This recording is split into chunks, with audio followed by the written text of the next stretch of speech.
Paramore has always been a band defined by change. From their teenage debut in the mid-2000s to mainstream success with Riot, to sonic reinventions on After Laughter and This Is Why, they've survived lineup shakeups, public drama, and long gaps between albums. But right now, fans are beginning to wonder if we're at the beginning of another turning point. Vocalist Hayley Williams has doubled down on her solo career. Drummer Zac Farro is releasing his own music too. And when the band recently celebrated 20 years of their debut album, All We Know Is Falling, guitarist Taylor York was completely absent from the promotional interview with Spotify. And while he wasn't officially in the band when this album was made, he has been a long-standing member of the group, first starting to perform with them in 2007 as a touring member and then later joining the band officially in 2009. When you add in the lyrical themes of Hayley's newest project turned album, Ego Death at a Bachelorette Party, specifically on the track called Parachute, fan speculation has taken over and continues to grow louder. So is Paramore still a band? Or are they slowly unraveling while fans piece together the clues? Let's break it all down.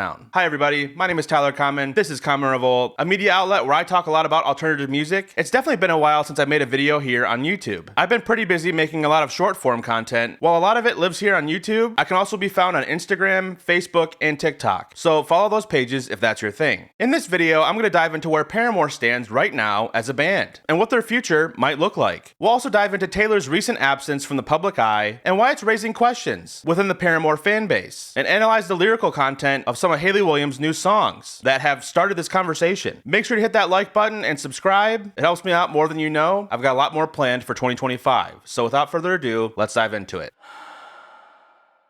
To better understand why fans are speculating so much about Paramore right now, you have to look at their history. The band formed in Franklin, Tennessee in 2004. At that time, Hayley Williams was just 15 years old. Alongside brothers Zac and Josh Farro, bassist Jeremy Davis, and guitarist Jason Bynum, they broke out in the pop-punk and emo scene dominated by Warped Tour culture. Their debut album, All We Know Is Falling, was released in 2005 when they were still teenagers. But it wasn't until 2007's Riot that made Paramore a household name, with songs like Misery Business and That's What You Get becoming era-defining anthems. Taylor York would join as a touring guitarist in 2007 as a longtime friend and collaborator of the band, even co-writing on multiple tracks for Riot, later being instated as an official member in 2009. From the very beginning, Paramore's story has been marked by instability. The Farro brothers left in 2010, writing a now infamous blog post criticizing the band's dynamics. Bassist Jeremy Davis departed in 2015 under equally messy circumstances, even suing the band. Zac Farro would re-enter the fold for their 2017 album, After Laughter, which was the most authentic Paramore had ever felt up until that time. Through it all, Hayley, Zac, and Taylor became the core trio that kept Paramore alive. This became even more evident on the band's 2023 album, This Is Why, which I would argue is their most cohesive body of work in their entire discography, even netting them multiple Grammy wins. This history matters because it shows Paramore has never been immune to fracture. Change is part of their DNA, and they've always managed to come out on top, transparency and all. Hayley Williams has built a full parallel career as a solo artist. Her 2020 album, Petals for Armor, was a bold departure from her work with Paramore, blending alt-pop and experimental textures with some of the best production I've ever heard in my entire life. Paramore guitarist Taylor York produced it, by the way. In 2021, she quietly released Flowers for Vases, an intimate stripped-down record that felt almost like a diary set to music, made entirely on her own. If you've watched any of my videos at all, you can clearly see a copy of the album right behind me. It's actually signed by Hayley, thanks to Grimey's record store in Nashville. And if you somehow made it this far into a video about Paramore without knowing this, Hayley Williams and Taylor York have been in a relationship since at least September of 2022. This is important context for what I'm about to say next. In 2025, Hayley just released her most personal solo project yet, Ego Death at a Bachelorette Party, marking the very first time she's released music as an independent artist. The project was initially released as 17 individual singles, which almost felt like a middle finger to her years tied down to Atlantic Records, finally completing a contract she signed when she was 15 years old. The record label is actually listed as Post-Atlantic on all streaming services. She dropped these songs completely by surprise, with fans being able to listen to the tracks through her website with a purchase code from the singer's Good Die Young hair dye company. And just as mysteriously as they came, Hayley removed the songs just 2 days later from the website, later uploading the seemingly untitled project to streaming services on August 1st. In keeping with the mystery around the project though, each song was uploaded as a standalone single and not bundled as a traditional album. Hayley later invited fans to order the project to be released as an actual album, with many fans creating their own playlists based on what they thought made the most sense for the tracklist order. And on August 28th, Hayley released the project to pre-order on vinyl and CD, in addition to dropping it as a full album on streaming, called Ego Death at a Bachelorette Party, which featured a new song called Parachute. Parachute is a track that fans immediately started to dissect for the intense vulnerability found in the lyrics. The lyrics on this song lean into themes of surrender and fragility, with the parachute serving as a metaphor for searching for safety in a relationship that ultimately never offered it. Hayley recalls moments when she might have eagerly given herself over, ready to run away and trust completely, only to be left with a sense of despair and regret for what never fully came to be. Paramore fans quickly tied the sentiments in this song to be the possible end of Hayley and Taylor's relationship. The couple has always maintained their relationship to be super private, and neither have spoken publicly about its status. Listeners were quick to connect the song's imagery and timing with the arc of their relationship. Reading Parachute is not just a personal reflection, but a window into the unraveling of something once hopeful. I want to make sure to emphasize something very important here. The personal romantic relationship between Taylor and Hayley is none of my business. Neither is it any of yours. However, in the confines of Paramore as a band and group, whether or not they are together may pose huge implications on the future of the band. And of course, the Paramore subreddit has been lit up with many different viewpoints on all of this, with some fans begging others to drop this narrative and stop the parasocial act. But I think this following comment hit the nail on the head pretty well. Hayley dropped these songs and we are interpreting the lyrics. Hayley is smart and she knows what we would infer from these songs. To which another user responded, backing up the sentiment further. People are still writing books about albums by Pink Floyd, the Beatles, and Nirvana. It's not parasocial to interpret lyrics and investigate art. That's what good art is for. Is it parasocial to be upset to the point of tears and not sleeping about Hayley and Taylor? Yes, you shouldn't be upset about relationships between two people you've never even met. Is it parasocial to deep dive into art that you like to understand the artist,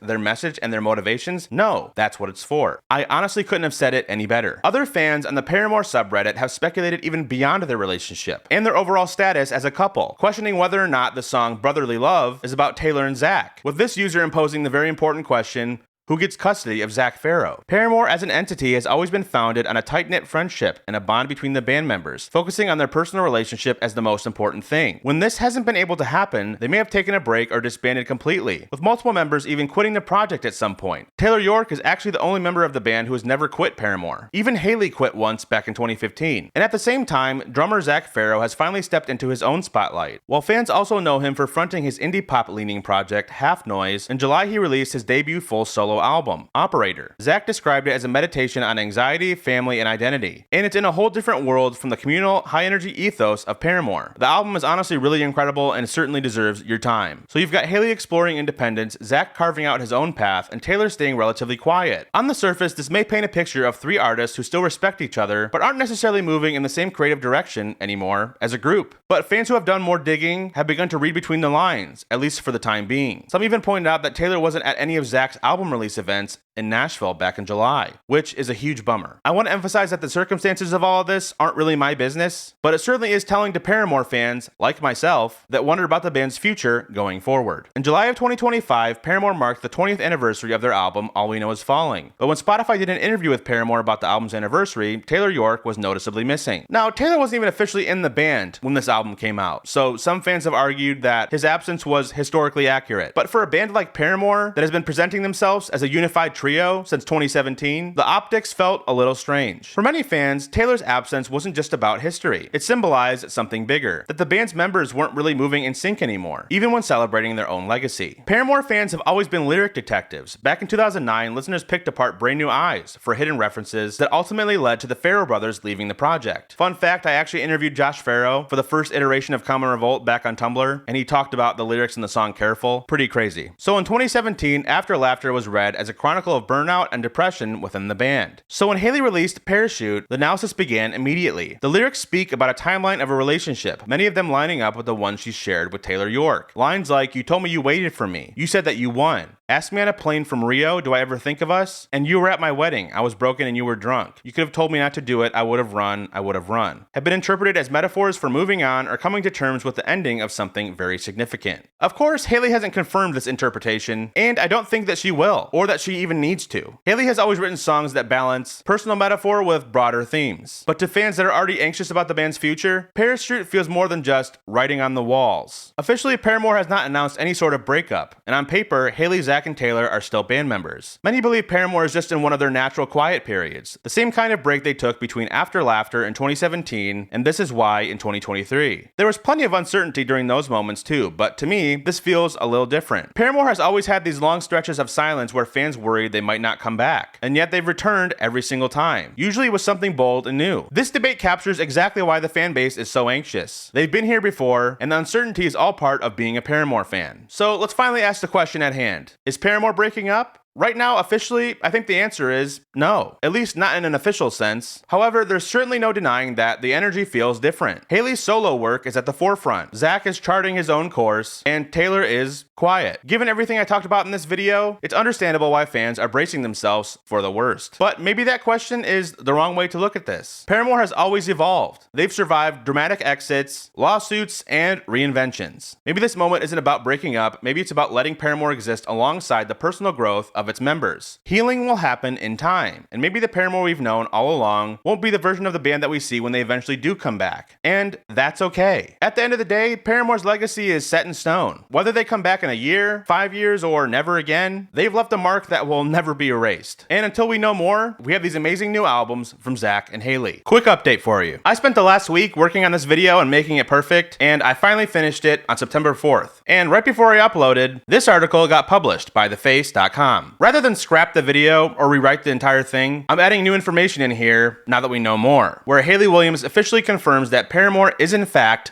on a break. In the article, when she was asked, "What's going on with Paramore?" she says, "Do we ever know where we're at? We always take huge breaks. In order for us to metabolize shit that we go through as people, it takes the amount of time it takes between albums." She confirms that the band is on a break rather than broken up. The article also reveals that her team is currently working on how to keep ticket prices fair for the upcoming tour to support Ego Death at a Bachelorette party, aiming to shy away from dynamic ticket pricing models. Hayley really is for the people. With that being said, it's nice to have some more clarification before this video is over. All right, back to the outro. But what do you think? Let me know in the comments below. Thank you again for watching. My name is Tyler Common. This is Common Revolt. You could have been anywhere on the internet watching any video at all, and you chose this one, and for that, I'm grateful. If you're interested, I'm launching a Common Revolt newsletter at the link in the description. It's completely free, and the first 100 signups in the US will get a free sticker and postcard. Thank you again for watching. My name is Tyler Common. This is Common Revolt. We'll see you next time.